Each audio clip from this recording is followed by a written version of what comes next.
Oi, meu amado, que bom ter você aqui mais uma vez no programa Em Frente. Sou o pastor Silas de Souza. Olha, desde o vídeo anterior a gente está tratando sobre fontes de sofrimento.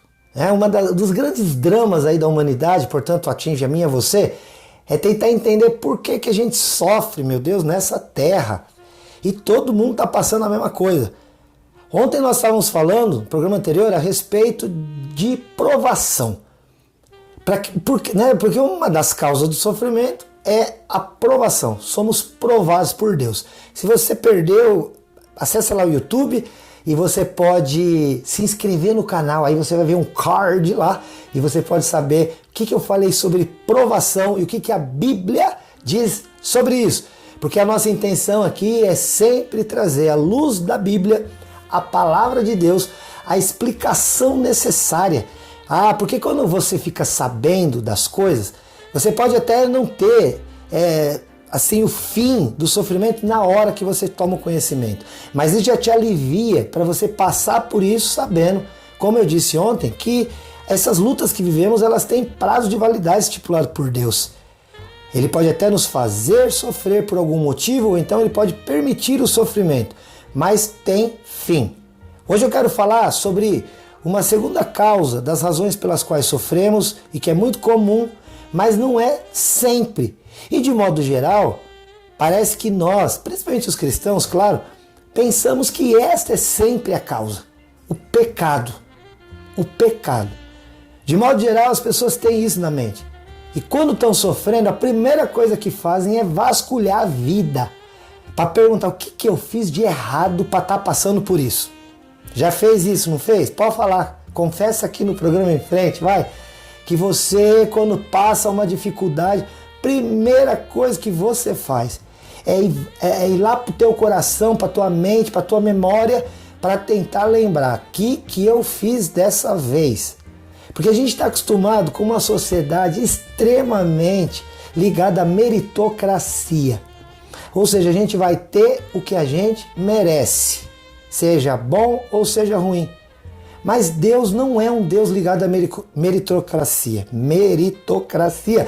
Porque se Ele realmente fosse meu amigo, minha amiga, estávamos todos sofrendo todo o tempo. 24 horas por dia. Porque se a gente não está errando por palavra, a gente está errando por pensamento.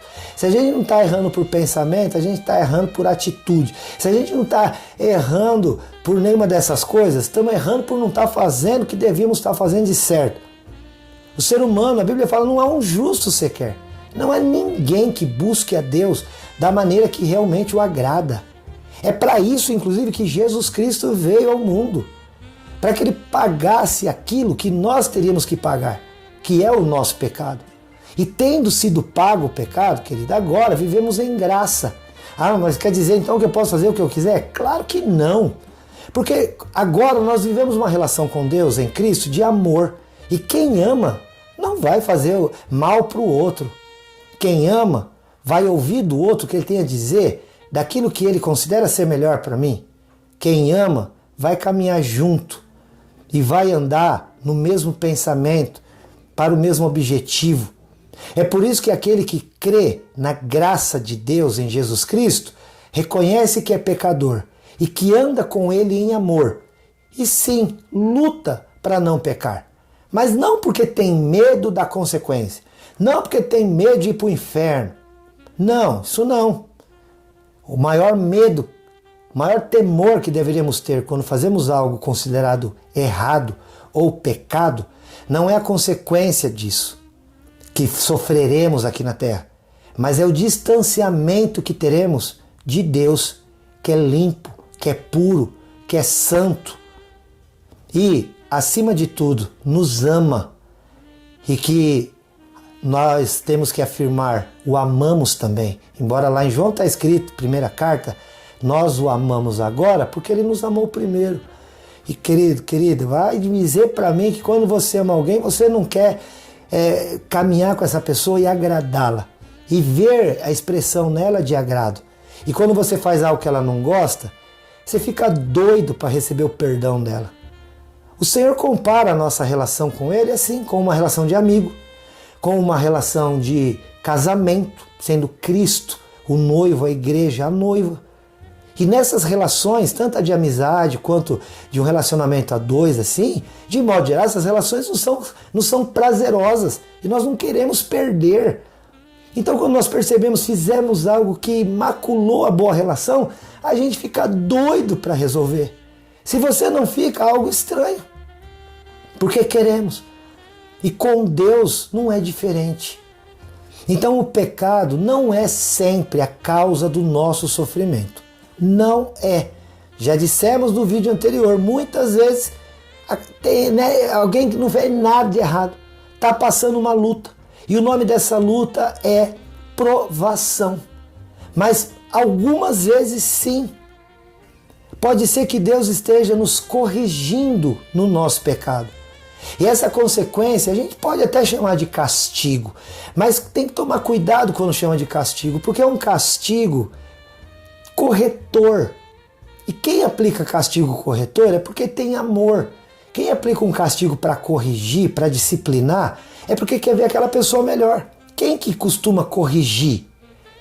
É que a gente mais sabe e conhece. Os pais. Os pais corrigem os seus filhos.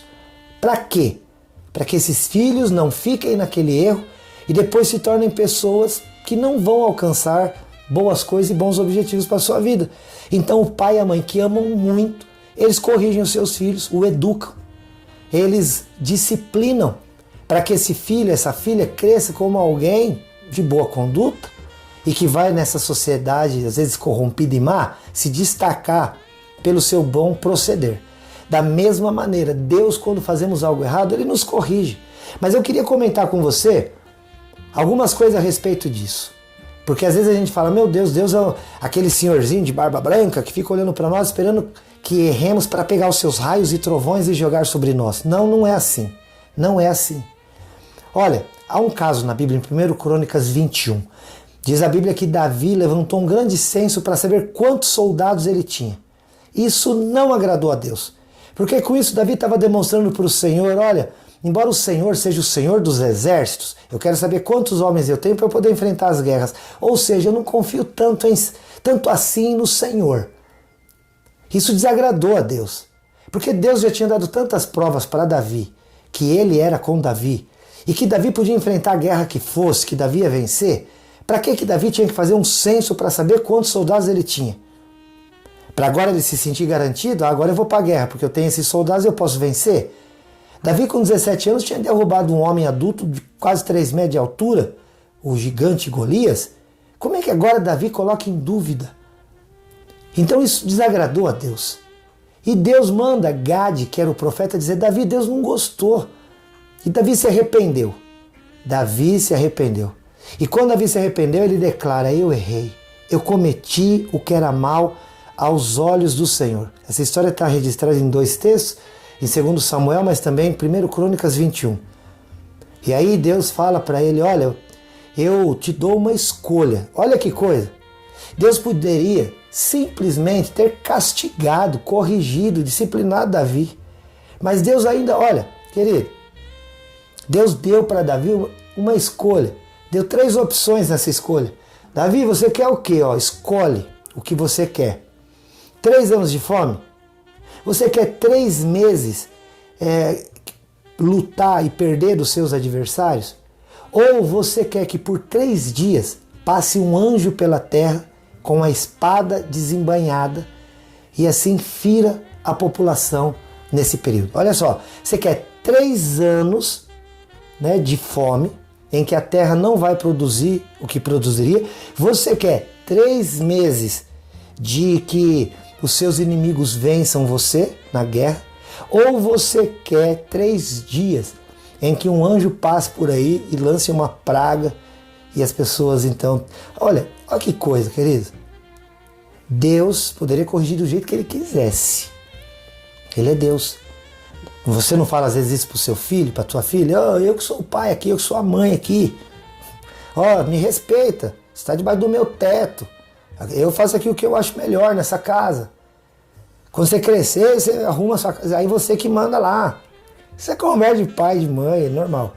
E é bom até, inclusive, para trazer o filho ali né, de uma maneira educada, comportada, para o próprio bem dele, o bem-estar da família e da sociedade.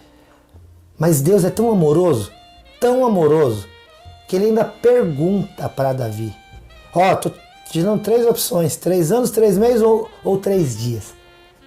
E Davi fala para Deus assim, de uma forma tão linda. Davi fala, Senhor, eu conheço quem o Senhor é. E eu cometi um grande pecado. Eu estou triste por causa disso. Então, Senhor, que eu não caia na mão dos homens. Porque os homens são maus. Que eu caia na tua mão. Porque o Senhor tem misericórdia.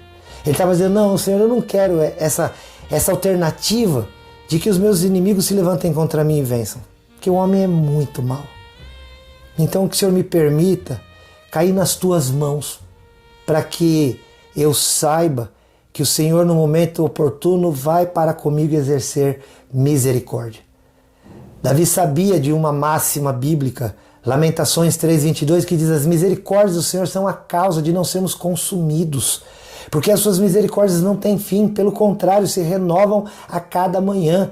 Então, querido, a causa final dos nossos problemas, a causa final das nossas lutas não é necessariamente o pecado, embora o pecado seja algumas vezes, sim, a causa, mas não é sempre. Deus ama você e Ele vai te tirar dessa. Como fazer? Reconheça que é pecador, confesse o teu pecado, peça perdão a Deus. E sabe o que aconteceu? Veio realmente o anjo ali por 3 dias. Mas antes do 3º dia, muito antes, a Bíblia diz que o coração de Deus ficou enternecido e o seu amor foi aflorado, a sua compaixão, e ele mandou o anjo embora. E aí então cessou o mal-estar que aquela terra estava sentindo. O nome disso é amor. Então, se você está passando alguma crise e você identificou que realmente tem algo que você fez que você não deveria ter feito, confessa ao Senhor e diga para Ele como Davi fez, eu pequei. Querido, a misericórdia de Deus vai te alcançar, o sangue de Jesus vai te purificar e você vai voltar a ter uma vida melhor, porque Deus, ainda que você vá sofrer a consequência do seu ato, Ele abrevia esse tempo, porque as suas misericórdias não têm fim. Deus te abençoe, eu te amo em Jesus. Logo estaremos de volta para falar da próxima causa dos males que podemos sofrer. Quer falar com a gente? WhatsApp 43 99147 5007. Acesse as nossas redes sociais, se inscreva lá e saiba de uma coisa, eu te amo em Jesus. Até o próximo. Tchau. Deus te abençoe.